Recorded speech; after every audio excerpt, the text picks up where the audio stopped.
Brian Page is here.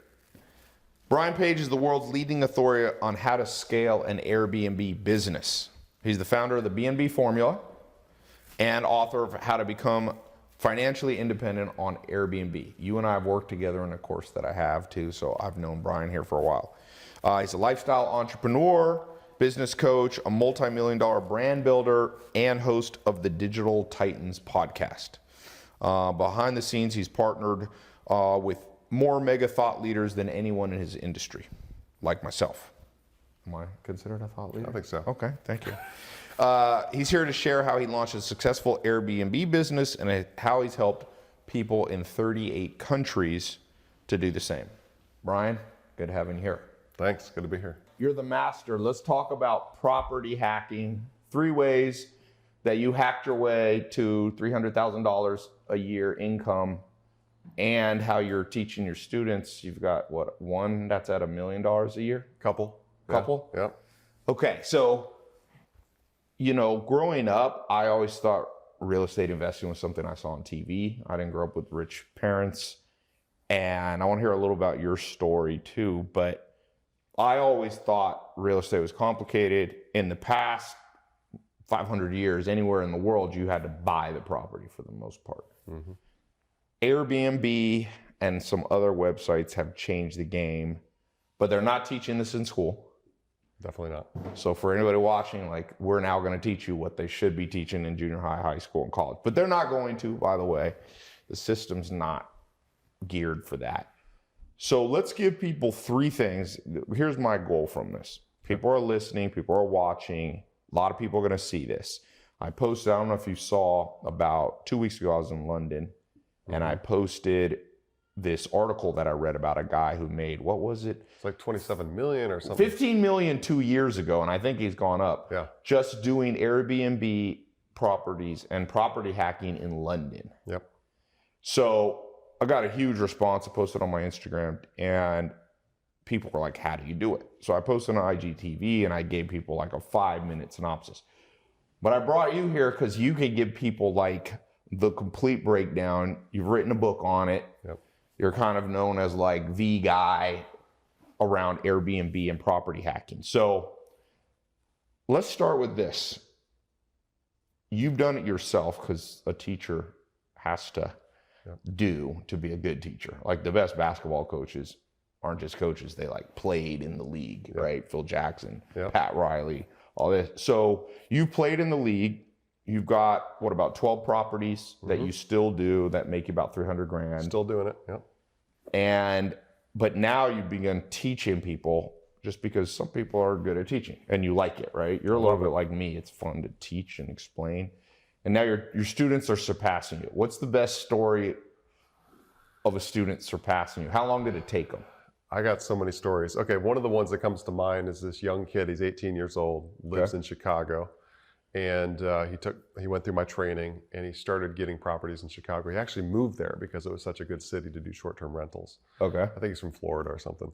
He went there, and within a few months, he had several listings up. And within a year, he was doing about $250K net.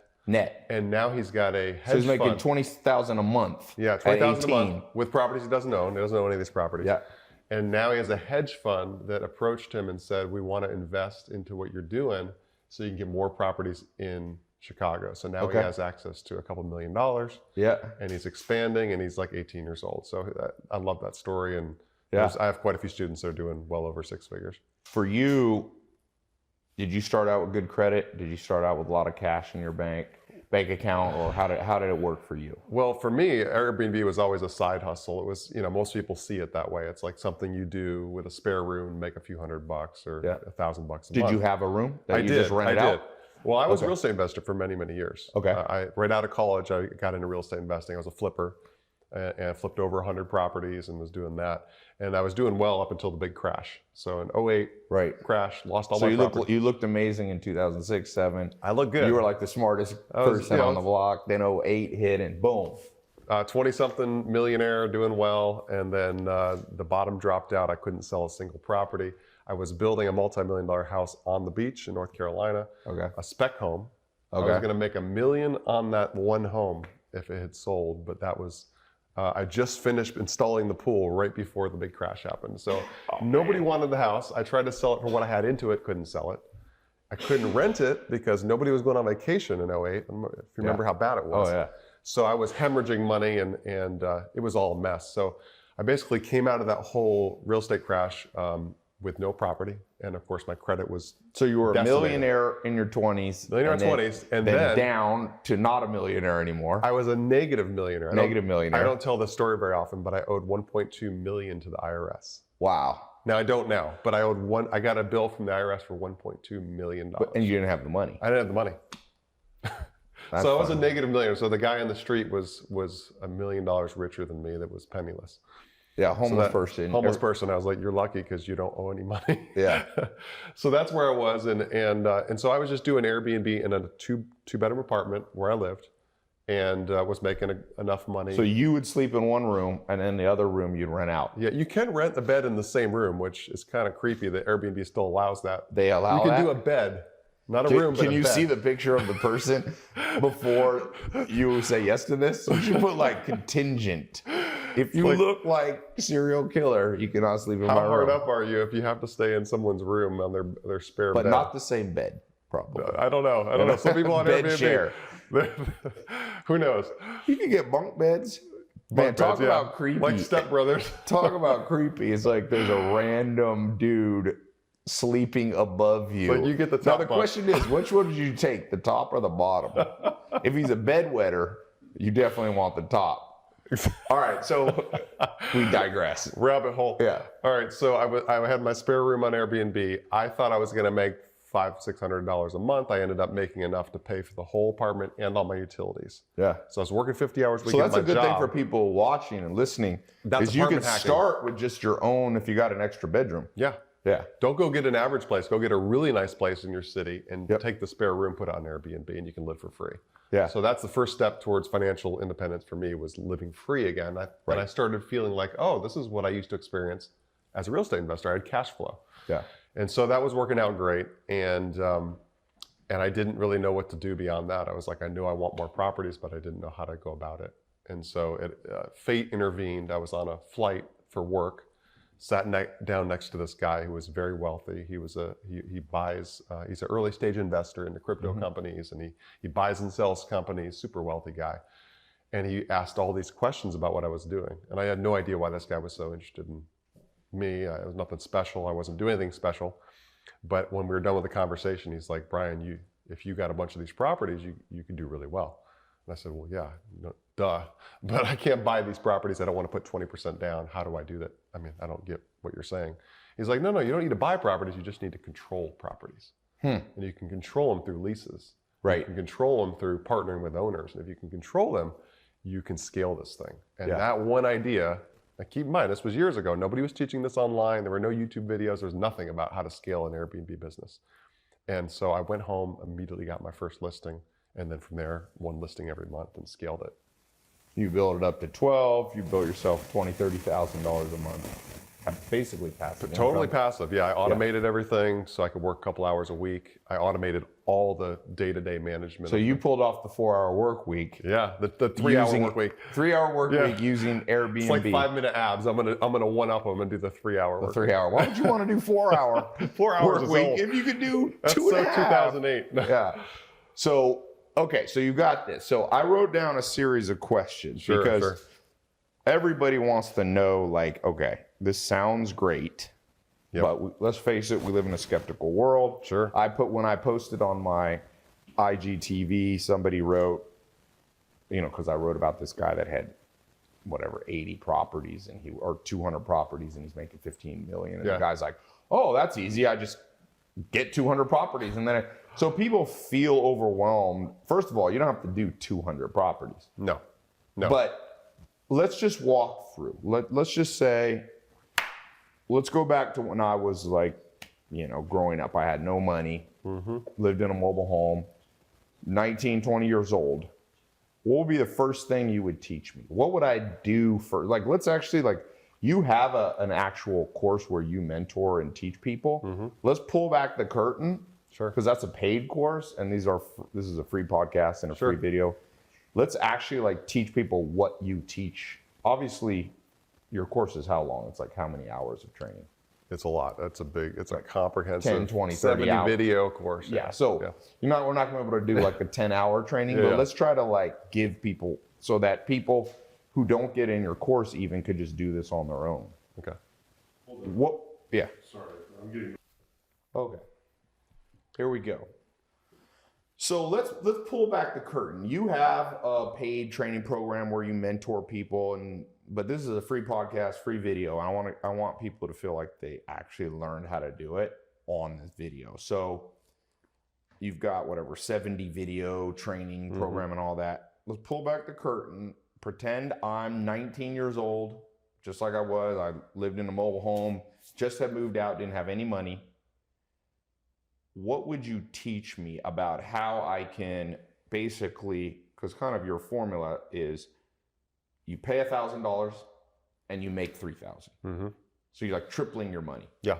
So pull back the curtain. Like, how does somebody listening, how do I, in my 20-year-old self, actually do that? First of all, where do I go? How do I find the listings? How do I list it on Airbnb so that it's always full, right? Like those three things. How do you find them, and how do you manage them, and then how to automate it? That's also a great story. But what would you tell me? Okay, well, let's talk about first of all how it works. So let's take a typical example of $1,000 property. This works whether you're in a $3,000 a month place or a $500 a month place. So don't pay attention so much to the number. So let's take $1,000 a month rental, like a one bedroom, and we're going to put it on Airbnb. And the reason that we can make $3,000 with it is because we're charging more per day or per night for somebody to stay there than what it costs us to control the property. Right. So if it's like $50 a night to control and we're charging $150 or $200 on Airbnb, then that difference is profit. Yeah. So an example is one of the properties I have where I live in the Charleston area is $1,000 a month, and it brings in between $3,000 and $5,000 a month, depending. So, and then I got to pay utilities out of that. But pretty much you're able to make that spread between what you're paying for it and controlling it for and what you're making on Airbnb. And it's the same game that hotels play. So hotels pay their mortgage, but then they chop up that property into rooms, and each room is sold by the night. So we're essentially buying wholesale, selling retail. It's no different.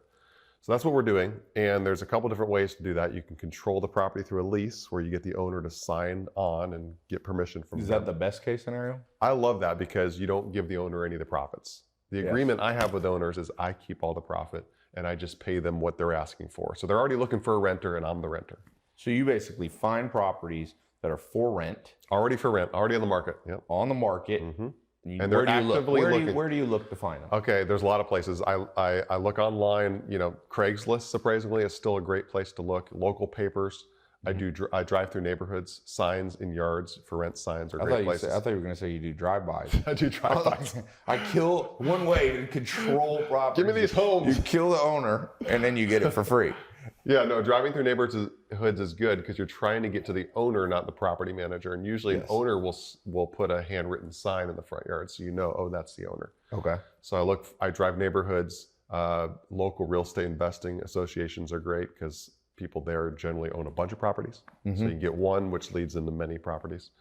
So you're basically presenting yourself as, hey, I'm the best tenant that you could lease this property to. And if you lease it to me, I'll lease it for many, many years and essentially just pitch them on the idea of what you're going to do. So you are open and honest. You tell them, look, I'm going to put this on Airbnb because you don't want to surprise people. No, you will get burned. You will get burned if you do it the other way. Contract and kick you out. Yeah, they could sue you and they could, who knows. So do you have a special contract that actually they actually sign saying they understand what you're going to do? It's an addendum. So I just use a standard lease and then a one-page addendum, essentially an add-on that just says, Brian Page is not going to live in this property, and he has my permission to put this property on the home sharing sites and let guests stay there. Yeah.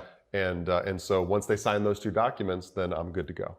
Yeah. And so that's the way I like to do it because I get to keep all the profit for myself. The other way is to partner, and that's just simply like, hey, Ty, I see you got a house here for rent. You're asking $1,000. What if I get you $1,500 or $1,700 a month for that property with no extra work on your part? Yeah. Would you want to hear about it? Sure. Yeah. Tell me how that works. Well, I'm going to take your home, put it on Airbnb. I think it'll make $3,000, $3,500 a month. We'll split everything over the $1,000 that you need to get for your normal rent. So you'll basically give them what they would. You, guarantee you 1,000 and then 50-50 above that. Yeah, and if you don't like it, tell me to take a hike, and in 30, 60 days I'll walk, and we'll part ways. So that's a great model to go. And you look for furnished properties if you're going to do that. And that's a good way, especially for people who maybe don't have good credit and can't actually lease something. You don't need credit. You don't need credit, and you're not even signing a lease. So you don't need to sign any paperwork. So that lets you be able to walk away from it if you don't like it. You can walk away. I mean, you want to put an agreement together that says this is our agreement, but it's not a lease that ties you in for any period of time. So for anybody listening who's a little more fear-based, this is a good way to start. This is the way to... You make a little less money potentially because you don't control the property and get all the upside. Because for you, if you rent it for 1,000 and you can figure out, like in high season in South Carolina, when there's a lot of people vacation, you might make $5,000 or $6,000 that month. Exactly. You can get lucky if the hotels are full and there's a special event in town. You can just jack the prices up on Airbnb big time. I was here in New York. I landed coming back from London, and it's Fashion Week, and like everything is jacked up. Yep. Even it's like Uber has their surge pricing. You can do the same thing with Airbnb. You can surge, So, okay, let's talk about, I got people who follow me from every place on planet Earth, all over the US, obviously, but almost every continent. First of all, where do you find properties in terms of not within the city, but are there cities way better than others? Do people have to move? What if they live in Detroit but want to do it in Chicago? Do you have people doing it remotely? Do you recommend people move? What about other countries, regulations? Okay, wow. Okay, that's a lot to unpack. I threw out like 66 questions. All right, let me see if I can recall all this. All right, let's start first of all with the international, because I love talking about international. I have 38 countries represented, people that I've taught directly, that have gone through my training, and that are... Because Airbnb is in how many? Airbnb is in every country but North Korea. Yeah, and maybe Syria right now. You don't North Korea, you probably don't want to. My target market is North Korea. I'm trying to crack in there, but it's not a good market. Pretty much 191 countries. You need to talk to Donald Trump. He's got a relationship with Kim Jong-un. There might be some money there. No, it's in every country, and 75%, 3 of every 4 listings are not in the U.S. right now. Huh. So most. So Airbnb is bigger outside the U.S. Way bigger outside the U.S. and it's growing faster. And there's more opportunity outside the U.S. So I'll give you an example, a couple different trips. I go to several countries a year. I was on the 16-country tour, and I was in Egypt, and the guy that was giving me a camel ride around the pyramids had an Airbnb. And I asked him about it. He said, yeah, I make more money with my Airbnb than I do as the guide. So when I'm bored, I come do, guided tours. So he was doing camel rides for fun. He was doing camel rides, but Airbnb was paying the bills. Yeah, Airbnb is paying the bills. So then I went to Costa Rica and was whitewater rafting down this river, and the rafting guide pointed to this house right as we went by. Beautiful house right on like a thatched roof hut kind of on the river. And he said, that's where I live. I said, that's gorgeous, this incredible river. And he said, yeah, I'm thinking about doing something called Airbnb. Have you heard of it? I was like, yeah, I've heard of it. You should have said, you don't even know who you're talking to right now. I was like, I've heard of it. So I said, how much do you pay in rent there? He said, $200 a month. That's standard for Costa Rica, $200 a month. He said, do you think I can make money with it? I said, dude, I just paid $65 a night for the hotel down the road, and it's a dump. I would have much rather pay you $65 to stay there, and you can do the math pretty quickly and see how much that could be worth to him. I said, you'll make a fortune if you put that on Airbnb. So there's huge opportunity overseas with this. So it does work in other countries. Really, the only thing you got to know is can you have access to the property? Can you get permission to use the property? Right. And if you can put it on Airbnb. Now, in the U.S., aren't there some cities that have some regulations that's tough? Yeah, so that's a good one I want to unpack, because this is something that most people do not teach. They don't even talk about it. Anybody who talks about Airbnb won't touch this.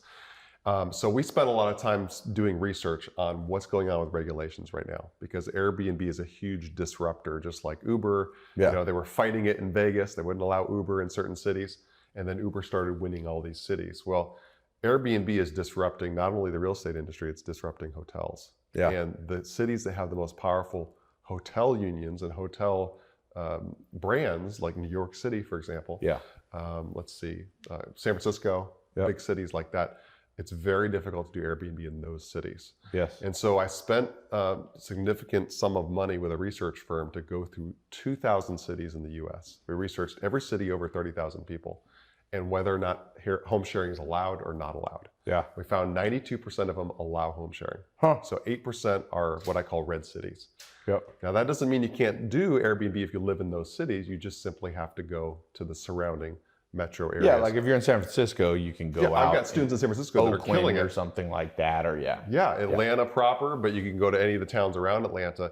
And the interesting thing is I have students that are doing it in those areas despite the rules because half those cities don't enforce the rules at all. Right. So I'm not saying you should break the rules, but there are people making a ton of money doing it despite the rules. And if you doubt me, just look up any city on Airbnb and you'll find thousands of listings, including Manhattan, for example. Even the places you're not supposed to be doing. That are not so allowed. Airbnb is just like you can post everywhere. Yeah. It's like a whack-a-mole, you know. Yeah. So I think the best way to build a business though is to do it properly and do it in a place that you're not going to ever be shut down, where it is allowed, where it's unrestricted. And there's so many cities you can do that. And even if you're in a city that's restricted like Manhattan, you could go out into New Jersey, go across the river, Westchester. Or something. I got students in New York. I got students in every major city. Yeah. So that's how you get around the regulations. You just go where it's allowed. The same way if you're going to, for example, open a business. If you're going to open a Subway, you couldn't do it in a residential neighborhood. You'd have to go to where it's commercial. So it's zoned just like anything else in real estate. So, okay, I'm walking myself through this. Yeah. You've got the property, you found the location, you found somebody, you're either going to split with them or you're going to own the lease or control the lease yourself. Mm-hmm. Next step is, how do you keep it full? Because this whole thing, it's like a hotel. A hotel goes broke if only 30% of the time people are staying in. So how do you get good at putting a listing on Airbnb? Are there other websites that you like to put? Because I know you kind of lean towards Airbnb. Yeah. Some people do VRBO and HomeAway and different ones. Mm-hmm. So let's talk about the nitty gritty of like getting your first paying customer. Because really, these are your paying customers. Yep. And then let's talk about that. How do you get them? Mm-hmm. And then we'll talk about how do you manage them. But how do you get them? Sure.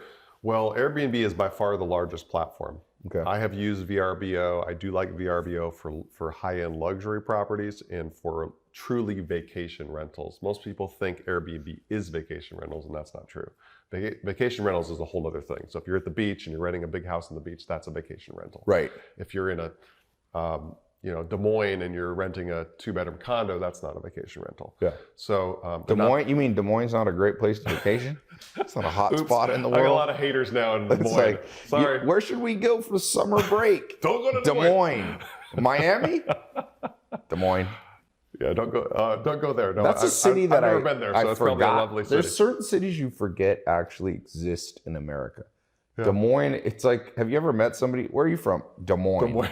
Peoria. Or how about Delaware? It's like there's no one actually from Delaware. Yep. There's corporations formed there. Corporations. But have you ever met somebody who's like, where'd you grow up? Oh, Delaware. Yeah. Delaware and Des Moines. Rhode Island is even worse. Rhode Island, yeah. But Delaware is big. Like Rhode Island, understand. I think there's like 12 people in Rhode Island. 12 people, 12 actual people in Delaware and Rhode Island. Okay, so you like Airbnb. I like Airbnb. Okay, it's the largest platform. It has the lowest fees. Yep. Much lower fees. And quite frankly, you don't need any other platform to build what I teach. So that's why I focus on Airbnb. So keep it simple. Keep it simple. It's like, like you could sell on eBay and you could also sell on Amazon, but you just do Amazon, that kind of thing. So, so I like Airbnb as a platform. The cool thing is all the years I've done this and all of the people I've taught, thousands of people, none of them, including me, have ever spent a dime on advertising. So we don't spend any money on social media. We don't have to build a website. We don't have to spend any money to get people in the properties. Airbnb does all that for us. Mm-hmm. So the key is to have the best listing of its type in your area, because you're basically only competing with other Airbnbers. Yep. And luckily and thankfully, the vast majority of people, I'd say 98% of people on Airbnb don't know what they're doing. So what do they do wrong? Bad pictures? I've seen some bad pictures before. It's like dark. Oh yeah, bad staging. Yeah. They don't know how to stage a place as lovely as this, for example. They don't know how to stage it properly. They don't know how to paint a picture. Yes. So for example, if I have a place that has a view, then I want to not just show the view out the balcony. I want to have the Wall Street Journal and a coffee and a croissant sitting out there. So it's like, oh, I could see myself sitting there. So it doesn't have to be super expensive. It doesn't have to be expensive. You can buy a croissant. It's staging. You could pull a croissant out of the trash can outside of Bagel Bros if you don't have much money. Yeah. Put it there. Yeah. How much does it cost to get bath salts and a couple candles and put them around the jetted tub? There you go. Doesn't cost much. So it's the same thing hotels do. Just don't ingest the bath salts. No bath salts. Lay low on the bath salts. So it's the same thing hotels do. When you see hotels and they look amazing on Expedia, and then you get there and you're like, wow, this is a small room and it's nothing special. But they spend a lot of money on the photography. Yeah. Burger King, same thing. Oh, yeah. I had a friend, and there was like a new burger out. I forget where, McDonald's or some Burger King. And he went there and they served it to him. And it did not look like the great picture. And he's like, came back and he's like, I want this. You know, I actually want it to look like, and it's like, his one was like, flattened. So you probably don't want to mislead people, because then you can get flagged on Airbnb too, right? No, if you get too many complaints. No, you want to show what's there. Whatever you're doing, you want to show what's there. But you want to stage it properly. Lighting is very important. So we're lit right here. You have to have it lit properly. You want to bring a professional photographer in, as we have a couple of these standing around. Yeah. You want to have a wide angle lens camera, not an iPhone generally. Okay. And most people don't go to that trouble, because it is a little bit more hassle to go get a photographer. Like I hired a photographer a couple weeks ago, paid her $145. She's a real estate photographer. She came in, took her 1 hour. And the photos of that place when she was done, I mean, it was stunning. People were, but it's cheap. Wow. $145 might make you an extra $500, $600, $700, $800 a month. Yeah, you get one extra day in the next month. You paid for your. And you only have to do pictures once. You can pretty much use them for, if you control the lease, for years. You can do it once. Yep. Yeah, you can do it once. So photos are vitally important. Studies show that you can get up to 300% more bookings with the right photos. So I'll give you an example. One of the condos I have is in a building with other condos, and it's a 1-bedroom. And the other one that's listed on Airbnb is a 1-bedroom in the same building, same floor plan. And I can charge $100 more a night for mine, because of the way it's staged, the way it's photographed. It doesn't even look like it's in the same universe as the other listing. And so when people are looking to book, they're like, do I want the $100 place or the $300 place? So I can afford the $300, I'm gonna go with that one. And it's the same thing. It's just the way it's marketed and the way it looks. Yeah. So the furnishings are important. All those kind of things are very, very important. So I teach people how to. Do you try to get places that are furnished? Generally, I do. I always look for furnished places. Now, some cities, there's a lot of furnished places, and other cities, there's few. Yeah. So if you don't have a furnished property, then you do have to invest in the furnishings if you're going to go with a vacant unit. So pictures, massive. One good thing I tell people is everybody, if you can't even afford $145, you probably have a friend. Everyone thinks they're a good photographer, and you probably have a friend who's a better photographer who already has a wide angle lens and, you know, a DSLR, like a better camera. Mm-hmm.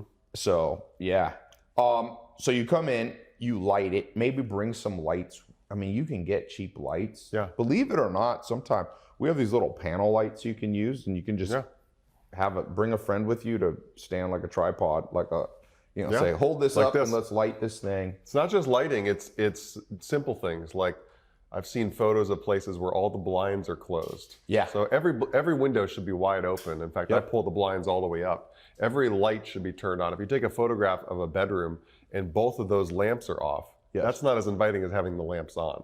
Yeah. It's you know, soft lighting, all that kind of stuff is very, very important. And you have a book, right? Does it go over some of this stuff? The course in the book? I basically talk about more the money side and the numbers side, but I do have a book. We'll put it, for those of you watching, I'm gonna put a link below in the description. For those of you listening, just go to tailopez.com/Brian P. That stands for Brian Page, BRIAN, and the letter P like Paul, Brian P. Okay, so you got the book, you have the course, because I know I'm going to get bombarded with people going, already some of the people in the audience listening right now are like, I want to do this. So the staging and all that stuff is very important, but the numbers is really important. So let's talk about the numbers. Yeah, let's talk numbers. The pricing, how do you price it? Yeah, right? How do you price this thing? I like your model of you just charge $300 when everyone else charges $100. Yeah. You can literally do that. It's the Wild West, right? Well, it's kind of the belief I have is anything will sell at the right price, right? Yeah. I mean, anything will sell if it's the right price. So you want to test the marketplace. You want the marketplace to tell you what to charge. Yes. So I try to charge as much as I possibly can every single week until the bookings stop. Yes. And when I hit that limit, I'm like, okay, I know 300 is the upper limit. Nobody's booking this place. Then I'll start lowering the price back down and see what happens. And what I do also is on the vacant days, I slash the prices aggressively. It's the same thing hotels do, same thing airlines do. Yeah, airlines. Right, you try to book a yeah, some people are ticket. like, oh, is this ethical to change the price? I'm like, well, next time you're on an airplane, ask anyone sitting next to you. What did you pay? They did not pay the same as you. It's crazy. It's insane. And so hotels are the same thing. They basically call it, they load Dynamic balance. pricing. Dynamic pricing is their thing, but I think of it as load balancing. They go, all right, this room, this section of the hotel has nobody in it, drop the price. This one, the suites are all being booked, jack the price through the roof. Vegas does the same thing. So you keep it simple. You rent it for a week, let's say at $150. Then when the people move out, you say, let me try 200. And then if it gets rebooked. Well, what I do is I always charge more on the weekends, significantly more, because on Airbnb, your weekends are going to fill immediately. Okay. So I charge more on the weekends. How much more? Like on a $100 well, for example, list. if I'm charging $150 on a weekday, I'll charge $200 to $225 on the weekend, maybe $250. So you'll go up maybe 50%. 50% more on a weekend. Yep. And what I'll do is, let's say I'm listing a property for the first time. I just listed a property 2 months ago. And it was brand new. I didn't know. It was in a neighborhood where nobody had any Airbnbs, and I'd never been in that neighborhood. And I listed it. I just said, I'm going to just pull a big number out, like $300 a night, and see if anybody books it. Well, I had like 2 bookings for over the course of the next 60 days. And I thought, well, that's not very good. So I let it sit for another few days, and then I lowered the price to $275. Now I got more bookings. So now I suddenly got, like, say, the next 30 days booked. I'm happy with that. 30 days out is fine. So I know it's around 275. Is that a goal, kind of 30 days out? 30 days out. Because what I don't want to happen, this is the biggest mistake people make, is they'll pick a price and then their calendar will have it open.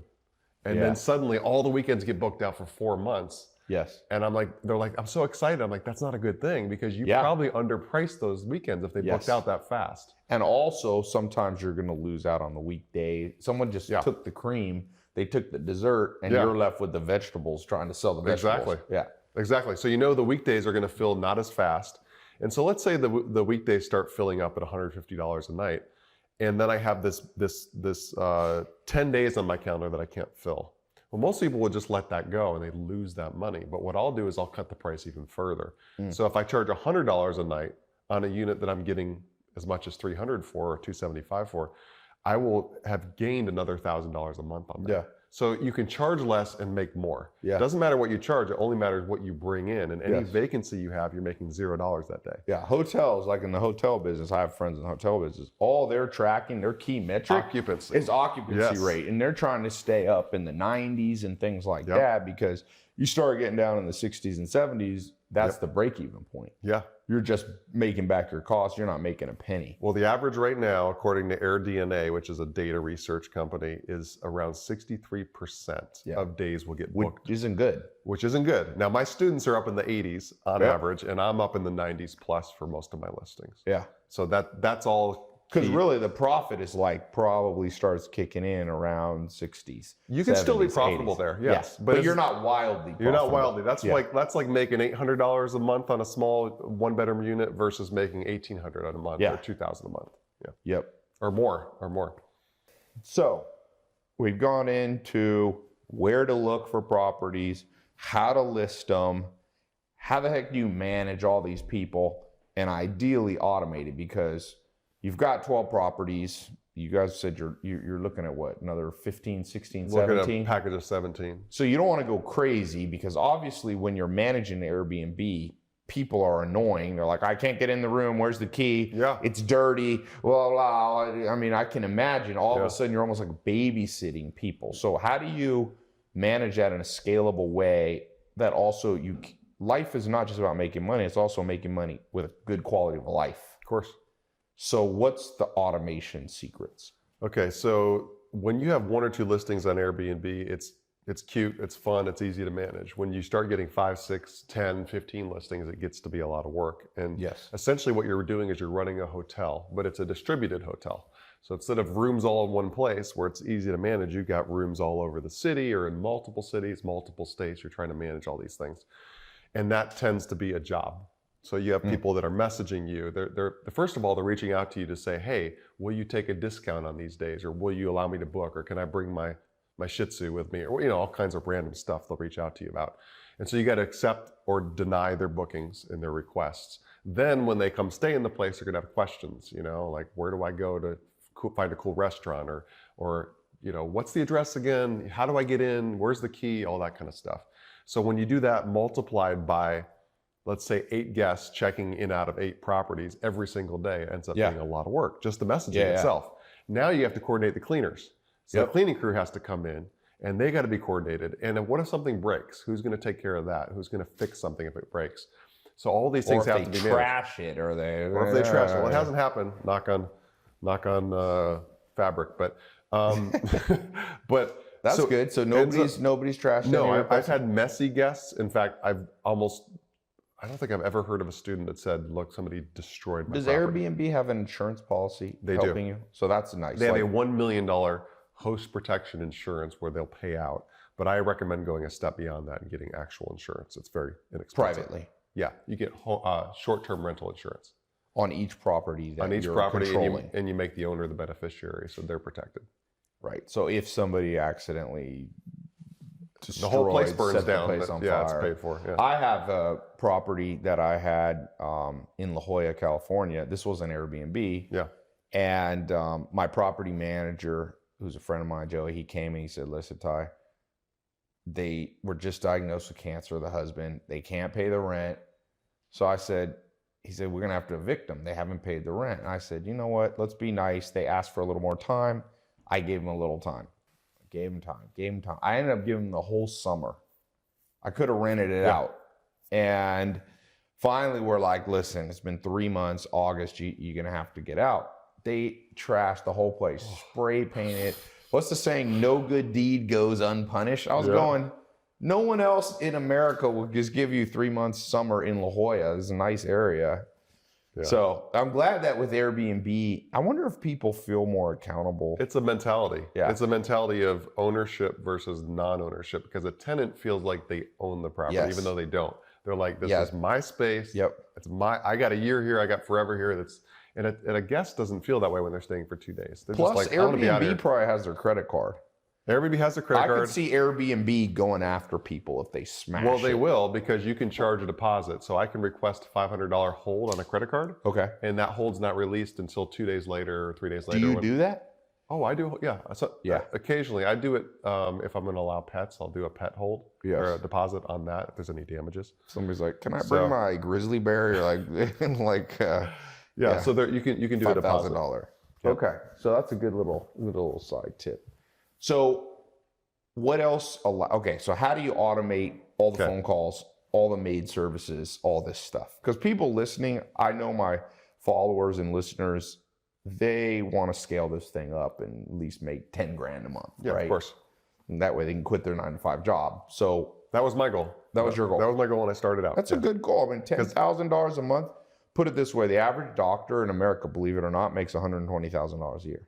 Yep. So if you can, and that's somebody who went to 10, 15 years of medical school and college. Has a lot of debt. Yeah, and look, I'm not saying you shouldn't, we need more doctors in the world. I'm happy for everybody who does that. I'm just giving you a comparison that we're laying out here for free on this episode, like how you can make a doctor's income realistically.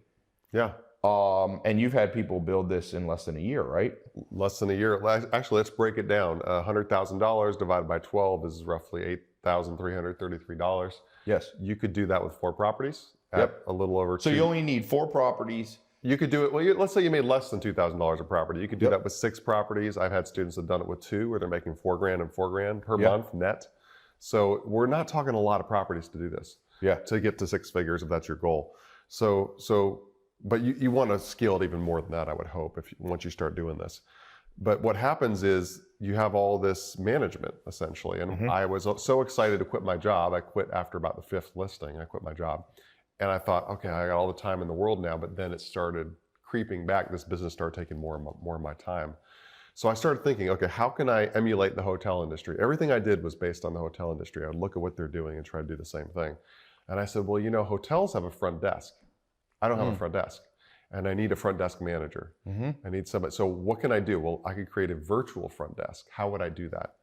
Well, I need somebody that can message these guests back, coordinate with the cleaners, do all these different things.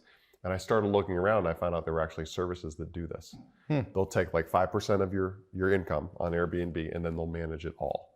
So there's services that do this. There are also VAs. There's a lot of VAs now that specialize in doing nothing but managing Airbnbs. So you can go on to Upwork. Find a VA. So you go to Upwork and you search Airbnb management. And you'll find people pop up. VAs, by the way, stands for virtual assistant. Virtual assistant. So virtual assistant. So this is the way everything's going nowadays. You don't have to get a VA in the States. You can get somebody in the Philippines or whatever. As long as they speak English. They need to speak English, and they probably need to be able to get on the phone once in a while. And so you essentially teach them how to do the management that you do. Now, do you put a phone number that everybody gets in an email that says, if you have questions, call or email this number? I'm a little live chat. Well, Airbnb requires that people be able to text you and call you, so you have to have a phone number in there, but that doesn't have to go to you necessarily. So you don't put your phone number. What I do is I tell people, please don't call me or text me, message me through the app. That's the best way to reach me, because I want to teach them to go through the app, which is going to be watched by my VA, for example. So Airbnb app, they message you people. Direct and it has messaging. the whole internal system, and you can give virtual assistants access to that. You give them access. And how many VAs does it take for, let's say you've got 12 properties? Do you need one full time that you're paying $5,000 a month, $2,000 a month, $3,000? One, and it's 20, 30 hours a week. Times whatever you're paying them, $5 an hour, $10 an hour, 15, depending on what you're paying. So it's costing you $1,000 or something a month. It's not much at all. What I've found is across my business, it takes about 5%. So 95 cents of every dollar I get to keep. If I outsource, I'd rather pay 5 cents and do nothing than make 100 cents on every dollar and do it all myself. So I'm always looking to outsource and automate everything. And by the way, if you click the link below, you go to tailopez.com/Brian P. That'll redirect you to specific information, because there's a whole list. You can get my book. You can get the book, the VAs. It'll give you, we talked about contracts, the addendums. You give some samples of that in your course and things like that. So, and the list of all the 2,000 cities that you've researched in the U.S. I'll show you the specifics. And in my book, I break down, I show you each property, the specific numbers, what I'm netting on them, exactly all of that stuff. So tailopez.com/Brian P. Grab the book. Okay, so now we've kind of got a complete system. Let's talk about, let's take devil's advocate here. Let me be the devil's advocate, because everybody in this world has become more and more cynical. I'm not sure why. The world's actually better. There's more millionaires now than any time in history. There's more people making six figures in every country in the world than there's ever been, but still. It's evil capitalism. That's what the problem is. Yeah, cynicism is up, okay? So let me play the cynic here for a second. Okay. As much as that pains me to do, because they're the thorn in the flesh of people like you and I that are like optimists and be like, hey man, you can always see you can always see the cup half empty. It's like, if you go down, I tell people, be careful going down that route, because what you focus on happens. Sure. It's kind of like if you're dating someone, the second you start focusing on their flaws, it's not going to be long until you're going to break up. Because everybody has annoying things about themselves.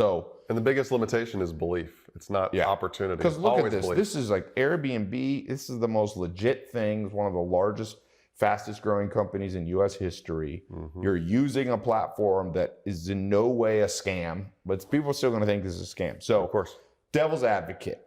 Number one, I don't think I can convince somebody to do a profit share with me. Let's say I'm Tai, I'm broke, I have no credit in this, or my name's Bob. Let's not say Tai. I'm Bob. I got no money, no credit, no down payment. I'm not going to be able to lease a place. And I don't know what to say to somebody. Okay. Like let's say I'm 19 years old. How do I walk up? Hey, will you let me control your property and I'll split the money with you? Like, how do you convince people? Do you give them a flyer? Do you show them a slideshow, PowerPoint deck? Do you just go in and read a script to them? Do you email them? Do you try to talk to them in person? What do you say? Well, I was a landlord for many, many years as a real estate investor, had a whole bunch of units that I was renting out long-term to people. So I know what it's like to be a landlord. And I had to kind of put myself in the shoes of other owners, because when I first started meeting with people, I generally got no's 99 times out of 100. People were like, nah, I don't want to do that. And I was trying to ask myself, well, why? And I would ask them that. I would say, why? You know, I don't mind me asking. I'm not trying to convince you. Just tell me why you said no to me. And they would say, well, here's the reason, or here's the objection. And what I started thinking, the more people I talked to and the more I thought about what I wanted as an owner, I was really only looking for two things. If you could convince me that you're going to pay the rent on time with no hassle, and my property will never be damaged and kept in impeccable shape, I will lease to you. And I generally will lease to somebody like that. So all I had to do was convince an owner that not only will I do those two things, but I'm the best selection of any of the people that are calling them. And then I give them several reasons why. So I'll give you, I like to play the tenants versus guests game. So we'll do this right now. So I'm going to say a statement and you say whether you think it's a guest or a tenant. In other words, somebody signing for a year that would most likely do this. So somebody, let's say, works on their car in the driveway and spills oil everywhere and takes the wheels off and leaves it there for 6 months. Is that going to be? Yeah, that's a tenant. That's a tenant, right? Not an Airbnb Not guest. an Airbnb guest. They're probably Ubered in, right? Right. Somebody's dog destroyed the backyard, filled it with holes over the course of a year. Tenant, That's not a a tenant, guest. right? I don't allow pets in most of my listings, so you can't bring your dog there. Somebody refuses to leave the property. Right. You have to evict them. For sure, tenant. You never have to evict an Airbnb person because there's no lease. They don't have any right to that property. They're a guest.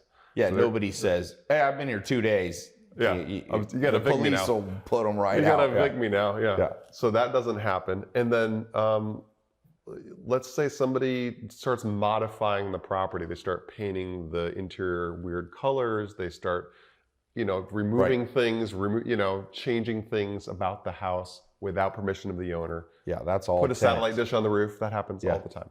That doesn't happen. So basically what you're saying is tell people a tenant's way more dangerous in many ways. Yeah, I say, look, my guests are going to respect your property and it's going to be kept to the kind of condition that you've never seen before, because every couple days I'm going to bring my cleaning crew in. Right. And you get to come in too. If you want to come in and see your property on Wednesday, come on in, because I have a window. Tenant, you usually don't go see the property for 1 year. They could be very... You have no idea what you're in for when you go back and look at, like you did. I have a property still in North Carolina, and I rented it out to this guy who was kind of a friend of mine, acquaintance. I went in there, I was living in California. Never in the history of planet Earth have you seen a nastier place. So I walk in and I'm like, there's some kind of a smell here. Maybe like the next door neighbor has like nuclear waste or something. But what I opened up the dishwasher, it was like cracked and hundreds of flies came out of it. It was maggot infested. He would just... Like 8 Mile? Yeah, he would eat and then put it in the dishwasher, but not turn the dishwasher on. I'm going, what retarded brain? I mean, the hard part is putting it in the dishwasher. There was stuff in there for weeks, months. So I got him out of the place and I hired a cleaning crew, and I was like one lady, and she was like, I need like help. She's like, this place got to be fumigated. You need a hazmat suit. But that would have never happened with a guest, because that's a good point. So you basically tell people, let me control your property. We'll do it on a profit share, or I'll lease it from you. It sounds scary that I'm going to let Airbnb people in, but they're not there long enough, and I'm sending a cleaning crew every 2, 3, 4, 5 days. Yeah, your property will look like these beautiful photos that I'm making here every day. And because it's also in your best interest as the property hacker. I won't make any money. You don't want the place to get destroyed, or else you're not going to be able to re-rent it out. So your interests are aligned. Plus, do you ever mention that Airbnb has $1 million policy? I do. I mentioned that. And I also tell them, look, I'm still going to commit to you for a year. So if I sign a lease with somebody, I will commit to you for a year. Right. These guests aren't going to pay you the rent. I'm going to pay you the rent. So you don't have to worry about that. And then I tell them, look, your property is going to be covered by the host protection insurance, because Airbnb gives every single host a $1 million coverage of insurance. And then above and beyond that, if you'd like me to, I can insure your property. And I don't offer this unless they ask. But there's insurance companies now, that's all they do is they do short-term rental insurance. Yeah. So for $50 or $80 or $100 a month, which isn't really that much if you're making money on these properties, you can fully insure the property. Not only for if somebody were to burn it to the ground or damage the property, but for liability. Yeah. So somebody sues the Falls owner down the stairs, something like that. Yeah. They get. Does the Airbnb $1 million cover that? No, I don't believe that does. And yeah. they don't call it insurance anymore. And anybody in the insurance industry would say it's not insurance. It's like Airbnb discretionary money that they can use for whatever they decide. And they do cover for most damages. But so basically I tell them, look, your property is going to be covered.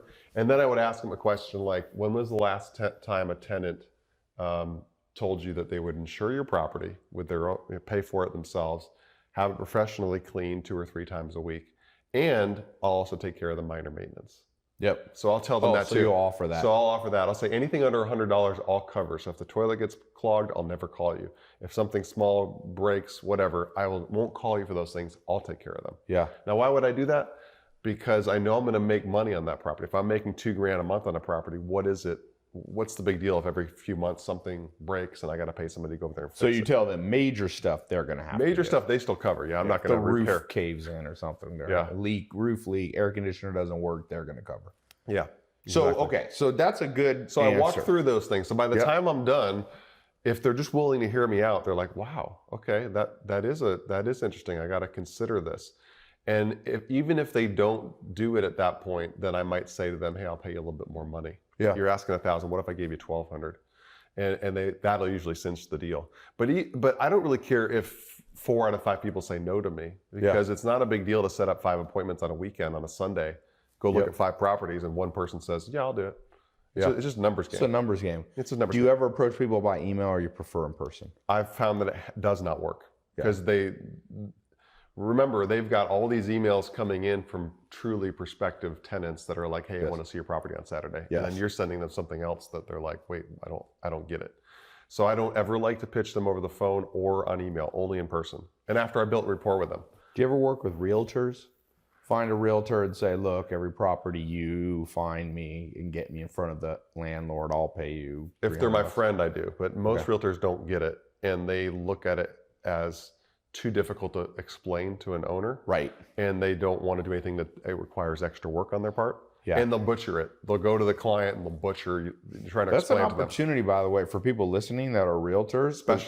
Specialize in helping match up people like you, property hackers, with landlords. With landlords that are on the MLS with rentals. Certainly. And take a cut. And the other new thing, this is something that I haven't talked about before, is the super awesome source for finding properties now is to go look at properties that are on the market.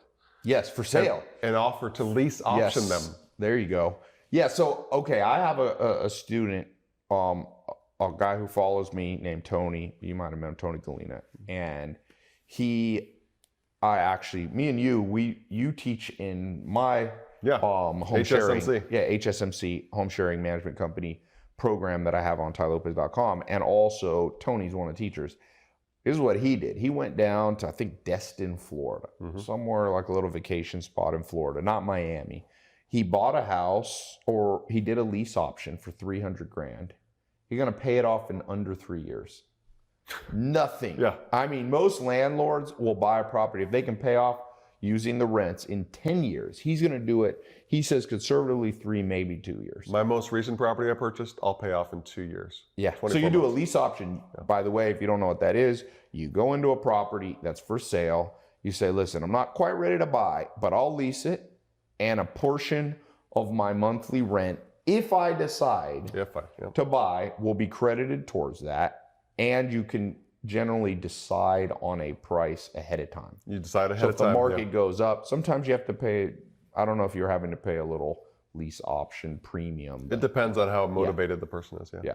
What about for people who lease options too complicated? Because that is a great That's way a more to start. advanced way. But the cool thing with the lease option is there's zero risk other than the money you put down. So I can say, hey, Ty, I'm going to give you $100 for this option, which gives me the right to buy your property for $300,000 up to 2 years from now. Yeah. And you're like, yeah, I'll take that deal. So I have this lease, and every month I pay you for the lease. And then 2 years from now, that property's worth $340,000, $350,000, whatever. Yeah, you locked it in. And I locked it in. Now, when I get out of my B&B, I just made $30,000 after paying the realtor or something. So if the property value goes down, if there's a recession, you no walk risk. away from the lease. You walk away. It's an option. Yeah. What about going to people who have properties for sale? If you don't want to do a lease option, just going, you look for properties that have been on the market too long, 8 months ago. Listen, this thing ain't ever going to sell. Let me start making you some profit. Oh, yeah. And look for stale listings. Yeah, stale listings. There's lots of stuff that's been on the market for 6, 12. I mean, there's stuff been on the market more than 12 months. And you know what we do is we look for places that are furnished because we see it in the listing. It's already furnished. So now we have a furnished property that's sitting vacant, not making them any money. And we say to them, if you're not willing to lease it to us for the full time, why don't you just lease it to us for the weekdays?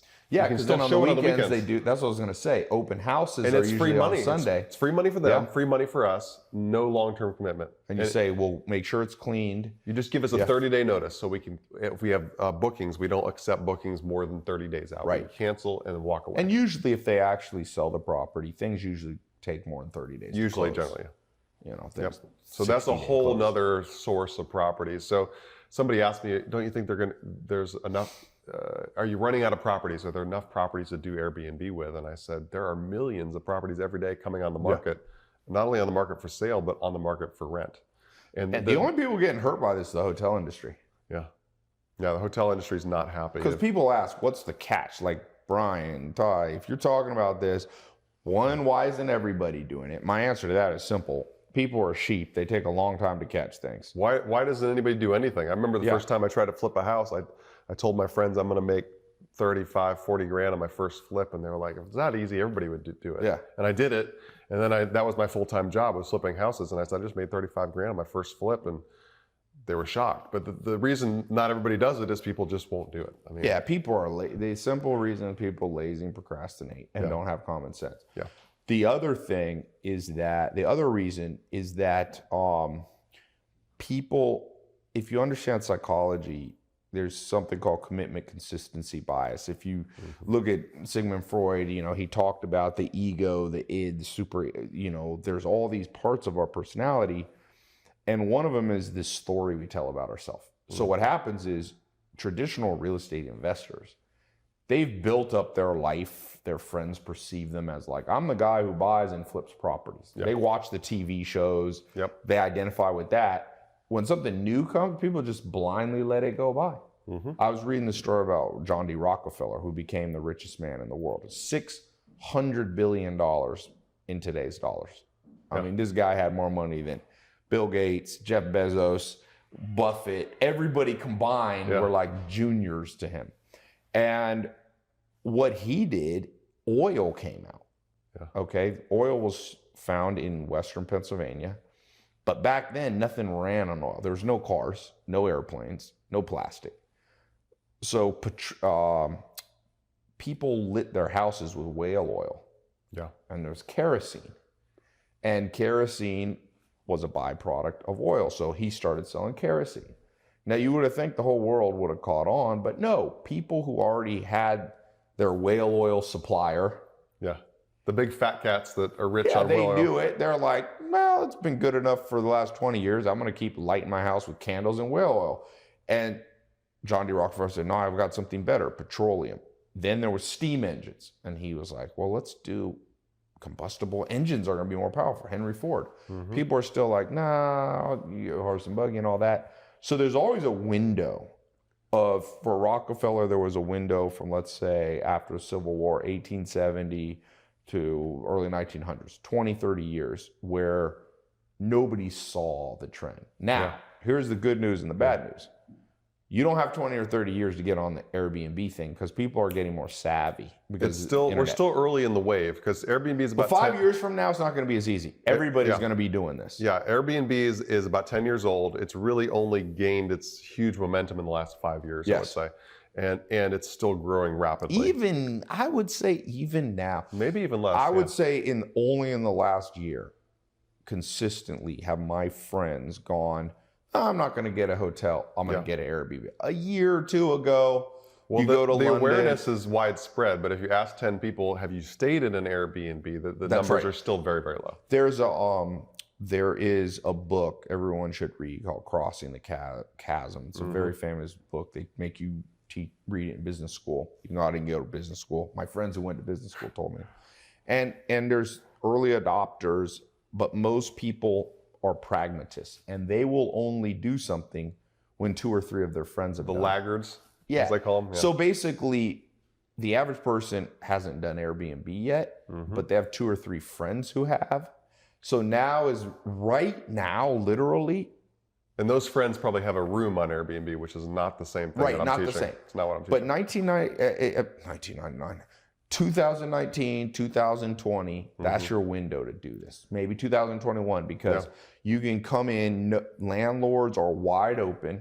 Yeah. The second more landlords start getting approached by this, they're going to get pickier and go, okay, when the tide changes and all the landlords say, oh, no, I'm doing it myself. That's right. Which is not happening right now, but it will. It will. And I was just talking about this in the car over here. I was driving with a friend of mine. We were talking about how every great idea sounds stupid before it's not. Yes. And we was talking about Groupon, because he got approached by this company that said, hey, we want to take these coupons and we're going to do them digitally. And he's like, well, that sounds stupid.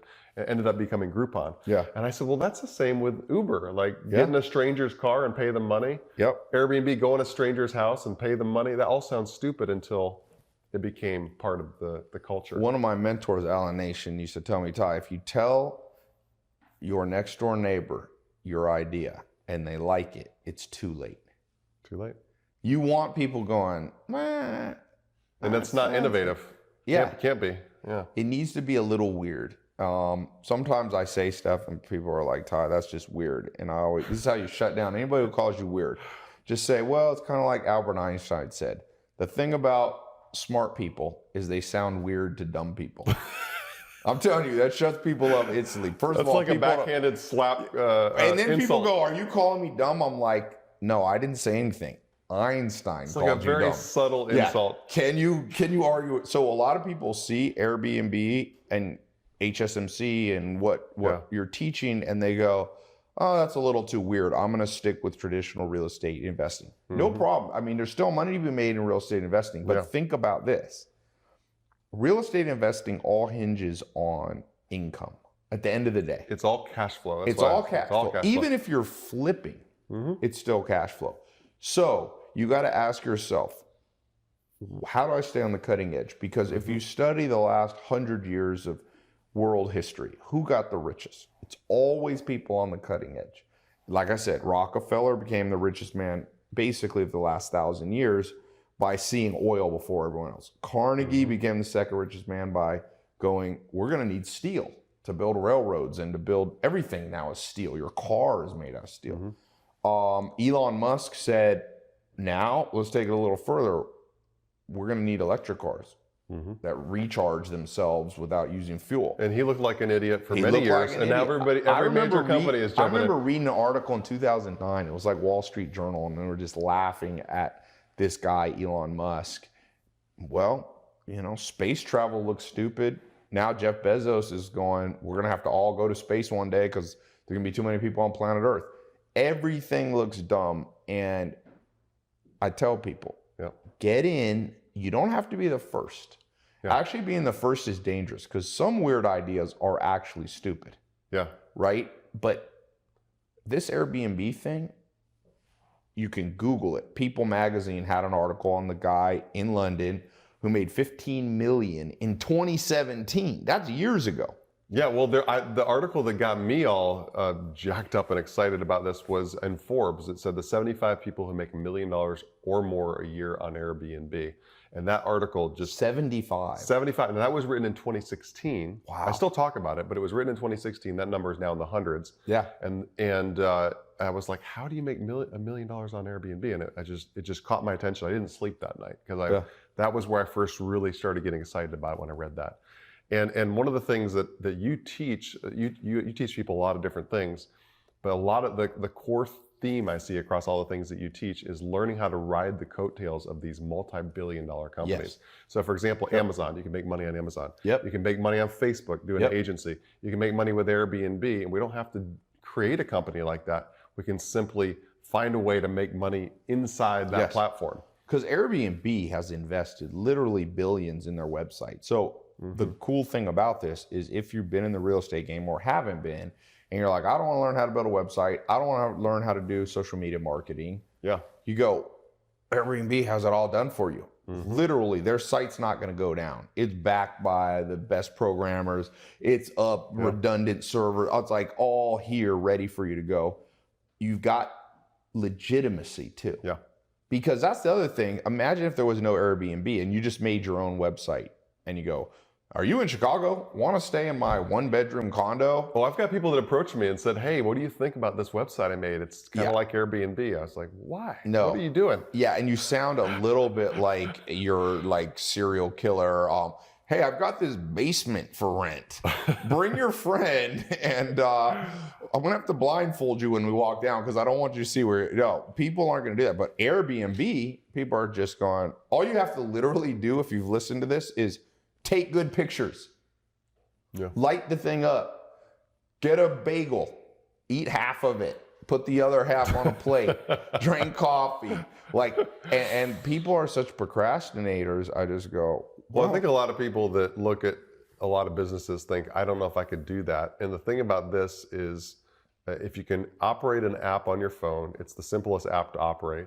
And if you've ever rented a property before in your life, which I would say most people have, unless they're very, very young, then you already know how half of it works. Yeah. It's not rocket science. If you've slept in a bed in your life, you can literally... You're qualified. Yeah, but you can break down, what do people want? They want a bed. They want sheets that are clean. You know, a lot of the common sense is no longer common, but if you're watching this and you're 18 years old, you can do it. No one cares. First of all, they don't see you. That's why I always tell people about Ecom and selling on Amazon or Ecom, because I get people who follow me who are 14 years old. You know, there's a kid, 7 years old. He made, YouTube published the numbers, $22 million. He's got Ryan's Toys. Unboxing Ryan's kid? Toys. Yeah. He's cut a deal. He's 7. Yeah. I'm going, what the hell was I doing at 7? I was like playing with Legos or something, and this guy was controlling $20 million business.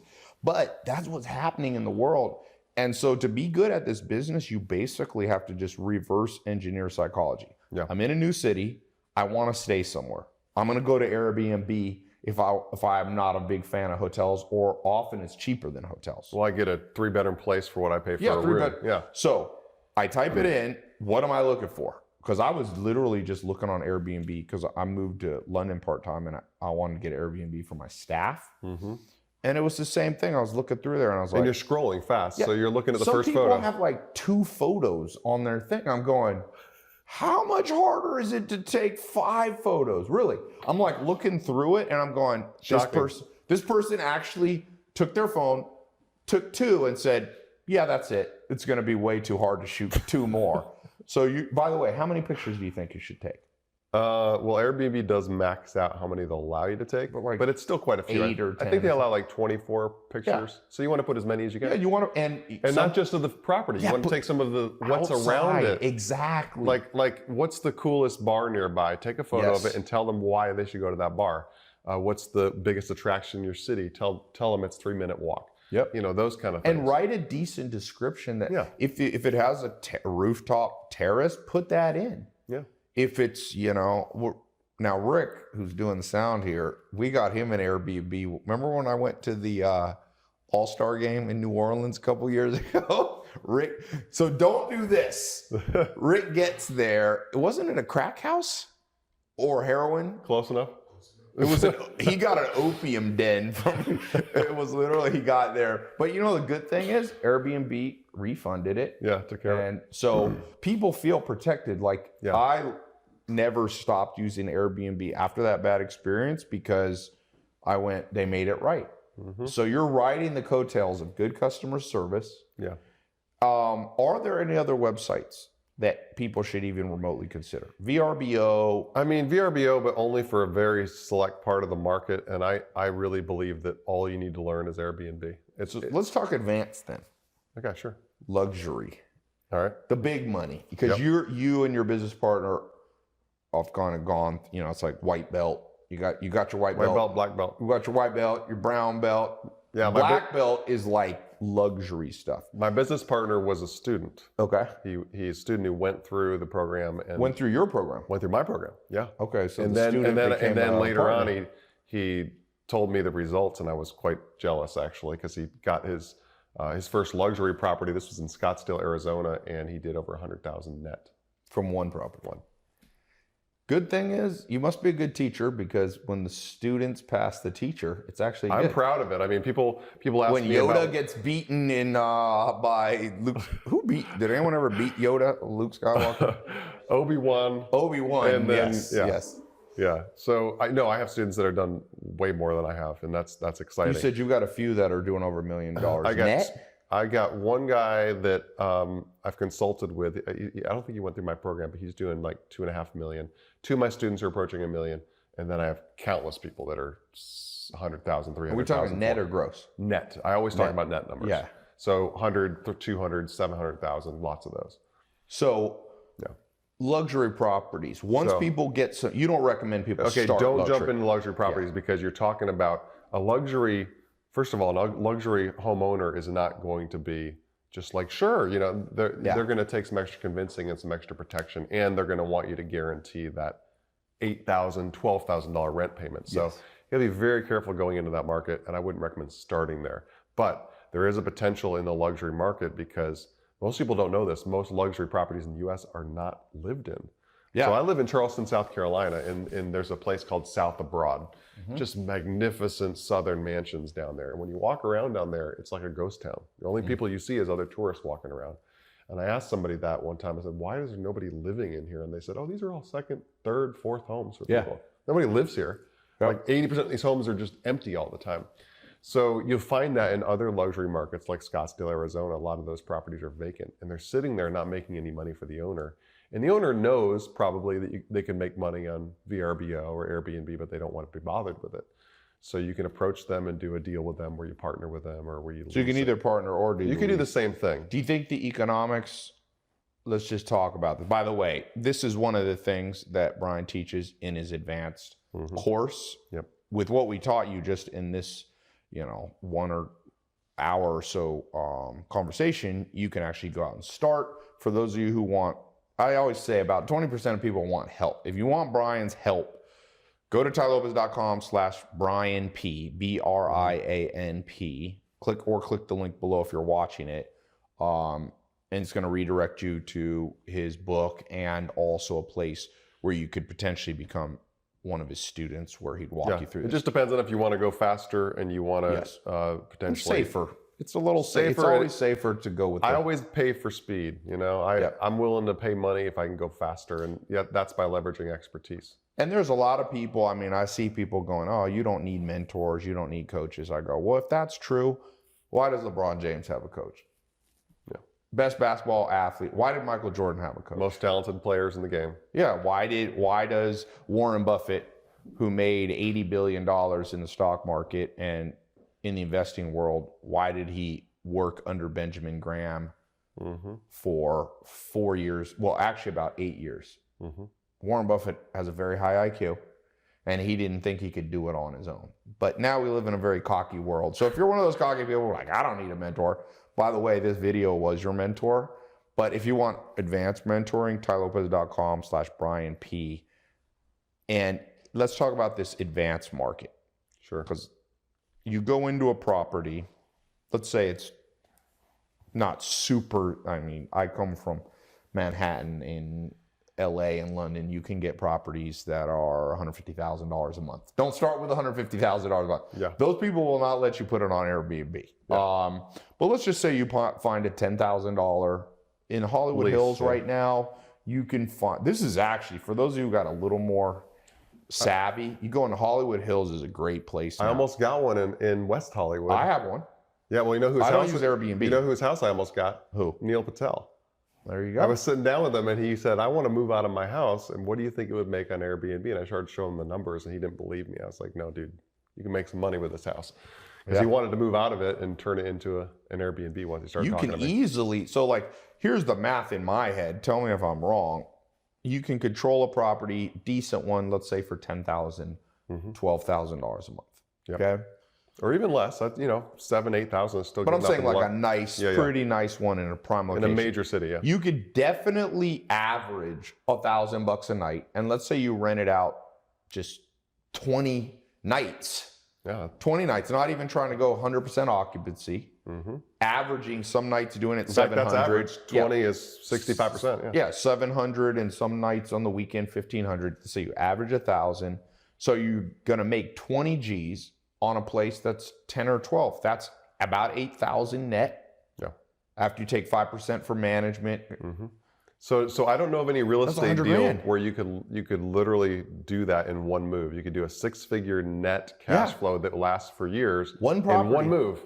And if you're a little bit more fear-based, you could go to the owner and say, listen, you get 100% of the first 10 grand. Yep. And after that, we split it 50-50.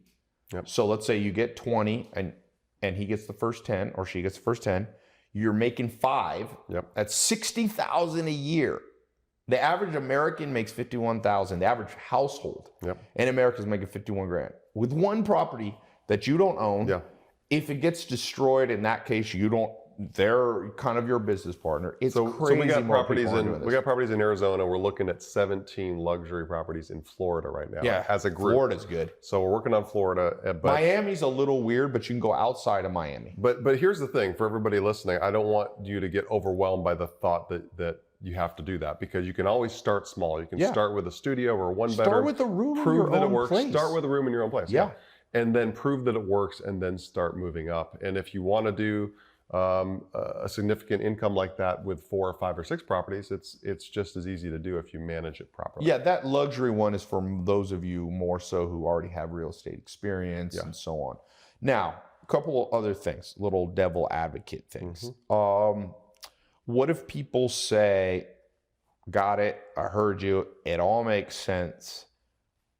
I'm just afraid because humans are emotional, okay? Yeah. How do you get over, what's the best technique to get over that little teeny hump? Because I find once people get started, that's the whole, I made this course in 2014 called the 67 Steps. It's a paid program. About almost 200,000 people have gone through the paid program. Yep. Okay. What I told people is, what scientists have found is the average person, after about a little over 2 months, a new habit is formed. It's not hard. So for example, Alex, my business partner, he just sold his company for $300 million. He's a machine at business and making money.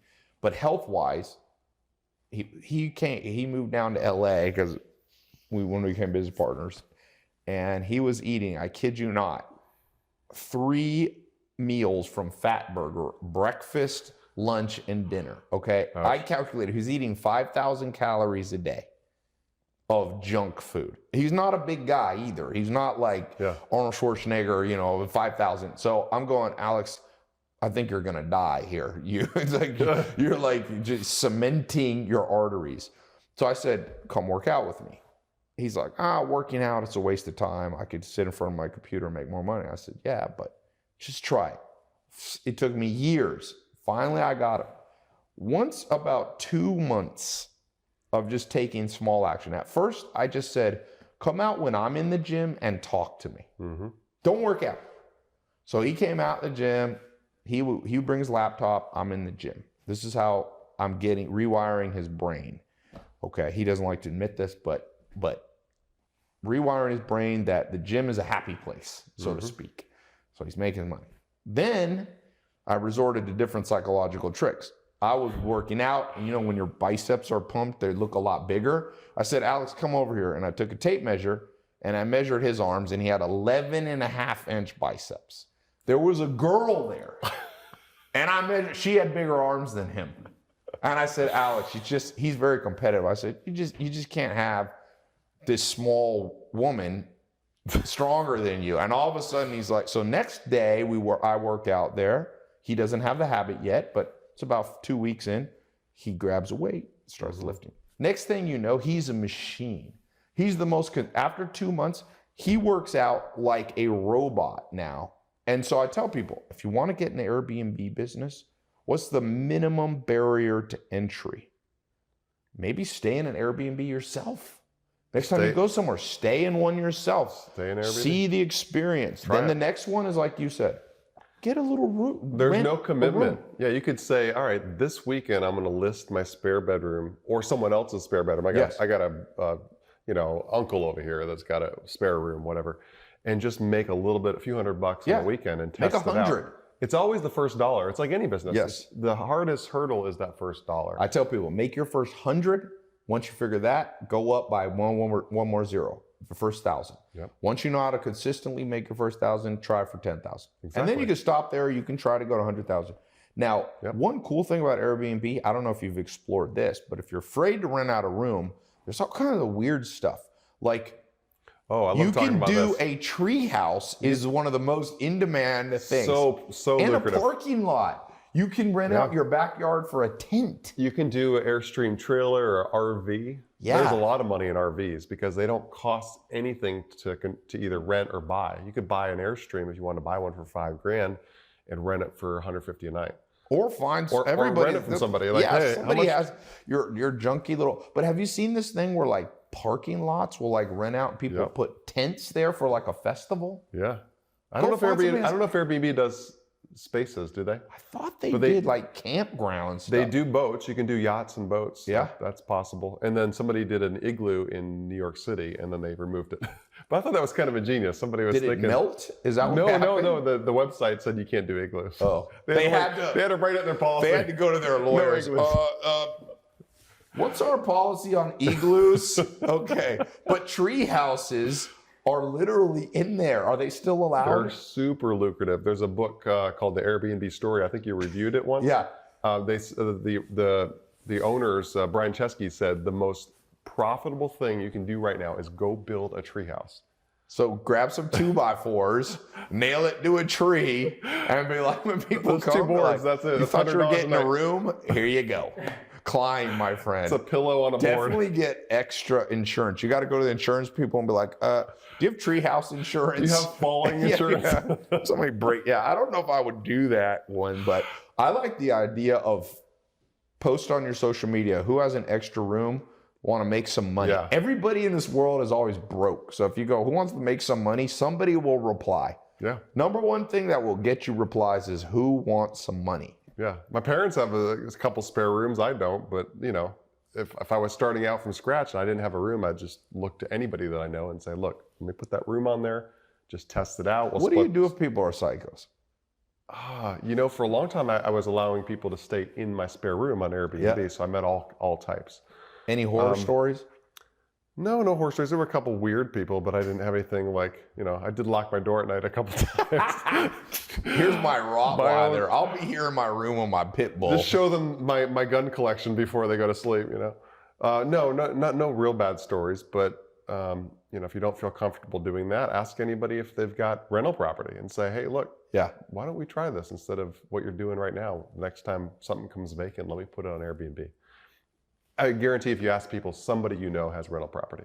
Oh, yeah. So that you don't have to do it in your own home. In your own block, there's people with properties for sale. I love the idea of going, if you go on Zillow or different websites, you can search them by, especially have a realtor friend, say, show me all the stale listings. Things that's been on this market for 12, 14 months. It's usually overpriced or something's weird about the property. Go into those property. Go on a Sunday when they're doing an open house and be like, hey, I got something crazy for you. Let me rent this thing out on the weekdays. And a good thing to do is tell people how much money they've lost. So let's say it's been on the market for 12 months. You say, I don't want to be rude here, but I just did a quick calculation in my head. I think I can rent this thing out and pay you, I don't know, $3,000 a month or something like that. Yeah. And if this place has been sitting here, and that's just on the weekdays, you could still show it on the weekends. Mm-hmm. That's $36,000 you've left on the table this year. 36,000. This is if you really want to convince somebody. You go 36,000 invested in the stock market at 8%. All right, so 8% roughly means that it'll double every 9 or 10 years. Mm-hmm. And let's say they're 30 years old. Yeah. You go 5 doublings before you're retired. 4 doublings, let's say. Mm-hmm. This 36,000 would be 72, 140, 208. You left behind $250,000 from not letting me rent this of potential. Mm-hmm. People go, you want to stop losing 200? This might be on the market another year. Recession's That's a good coming. one. Let me start making you some money. That's a good one. Yeah. Yeah. Yeah. I don't know if there's you've opportunity used that everywhere. pitch. I've not used that one. That's On luxury properties, where numbers. it's like 10, 15,000, you can be like, Numbers every are year insane. you're losing a potential $1 to $2 million. By the way, this is the book, How to Become Financially Independent on Airbnb Without Owning Property by yours truly, Brian Page. You know who says yours truly now? If you guys watch Twitter, OJ has his own Twitter account. Have you seen it? No. He goes, hi, Twitter world, it's yours truly. So never say yours truly unless you want to be associated with OJ Simpson. Brian Page, not yours truly. And so tailopez.com/Brian, BRIANP, will redirect you to a link where you can get the book. And for those of you who want Brian's help to actually walk you through his training program, I always say about 20% of people really should do it with somebody. If you want Brian helping you get started, you've taught a lot of people. I've partnered with him. He's trained some of my students with great results. So we'll have a link there too to get access to that. Whatever you do, main thing from this talk we did today, take action. Don't be somebody who looks back at their life and, like Thoreau said, the massive men lead lives of quiet desperation. What's called resignation is confirmed desperation, meaning anytime you listen to something, you go, that's a good idea, I should probably do it. And then you resign yourself to just going, oh, but I don't know if I have time. You're basically confirming your desperate life. Never be desperate. Desperate people, nobody wants to date them. Nobody wants to be around them. You start building up that desperation, and the habits of the mind lock in. Warren Buffett says the chains of habit are too weak to be felt until they're too strong to be broken. So every time you listen to something like this and you don't actually do it, you're actually rewiring your brain to being somebody who listens and doesn't do. And all the wealth is created by people who do.